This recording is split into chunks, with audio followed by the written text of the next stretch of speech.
na mmom sono ma no NPP for na sada hye bi mo achi say wo mo magiska na wo mo nko demonstration enti ebinom so wo magiska no nanso wo mo hu say de wo mo de wo mo yo no emfra ebi mo nso de akura anye na de ye ntie de wo mo kan ya eno akoye confession na wo mo kan wo mo no mu nsemu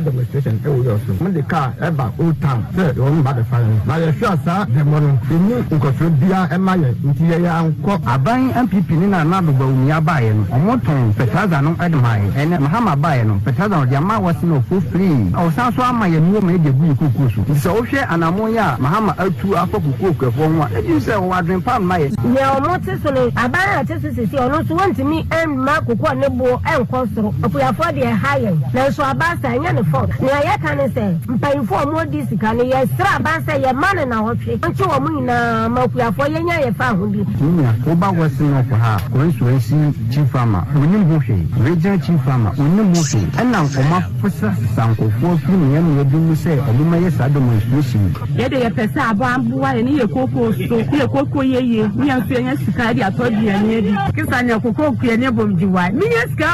ye ska ofio mampani dabo yo wo so ma nsa ahokyira wa ahokyira ba papa enti wo mo de ehwe se mampani betura na mompapa bi nanso picketing na ebi no mo kɔ no wo mo se MPP fo no na hye wo mo chi se wo mo nkɔ enti wo mo de wo ma ahoro won sa e de afiri ho esan se wo kɔ afa ho a anka demonstration ete se ekɔ so na de odi akuafo hene nka ho eno no enye nwanwa na obi age so se nwanwa ye to akase no so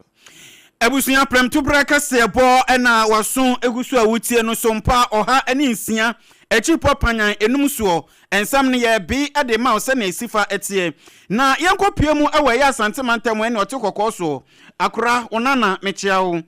na ye ensem bi ekopie mu afiri eye asante mantem ho no wenum pokura de eye nkrofo bi o motonton niama wo ejom akese wo eye kumase mantem ho no mo se omatena se ahwe huni se afie bia nipa nkrofo bi bomodin bo wrejom ho ohwa na obi ama na akopa manches horodom na fe jannam ha obeti husie tisesabe amoku a wo boni tuja na enum anatese omode ababetu dwa chem se abafo nimdian abama se ejom kro bekokora no CCTV ebi bubo ho enu nti wo be ye wadwen se edu anajo ahwa obi enu mo hwe wo popona no na wakwakọ tweja e de atuja market ni mu na hye amanfo niema na ewie de sobo de akwakọ wa aban ne de omo se waso be ye hye se watchmanfo na ye form 12 hours ni se 24 hours ene ya fo nyina enu nti se wonim na oni paako on pesa afi ni nyina no bekokọ twa wo fie na nyina wa fie ase de a mo a moaye madwen se mtwetwe eja e de totototo eja mo akese e wa asantemantem no mo hweyi obi abeso eja o hwese na ka obeshi hanom but ade ye kan che omo yes tan se isi ehu omo ntse ade omo ye no omunya ye anyesa ye che omo e dom befa emra paso because sa so me edum hanom amanfo aya se na ka omo bu hana ko mu esi ene ese yam ne momu esi etlaje se omo epe ekwan bi so afa so e de eja abetu hanom na tse ha na omo nya kwan ababisi tie kan a che omo yes an se omunya na anyesa ye nsa e ka omo ye so de omo befa emra paso so amdom na mewo na edan be 3 days anajo be 1 neja etuomu ha enti ya ba na ja dem den nyanya me adawur me yedum no yetimu se nipa na abo nipa pa so mumla ma hidwai no munya kwanfa so anyi dwa no na wo mu si so mpese dwom afoni tu no mu ji store so na fa store fo nso so mu tu enti so munya hye ne dia store no nya odia biom asase ne yo mo dia wo mafa wo mu ti so wie na ni ska wontemenye enti nipa na bo nipa pa se machisuo amdwom edwan so ba bia adaka nyina sisie ehwo no mdi gya no toto ye na kyese atimi aso omdi to ba bi ma bi enum na so amdwom ha ahye na kyese yetu ye nyina ye firi dwom a ame ya no aduane aboye eti nipa obo sa nipa ne pa no se wanyai na se so nipa mo ha de a ye de ne ba gyina ba bia emra se na ba bia emra die ye abusuya ma wonya ha bra Facebook o sesi ana bra na behwe infonino ena eye nua bemen wode ato no musa no ye enti apam aha no musa ni ye edwom ho no na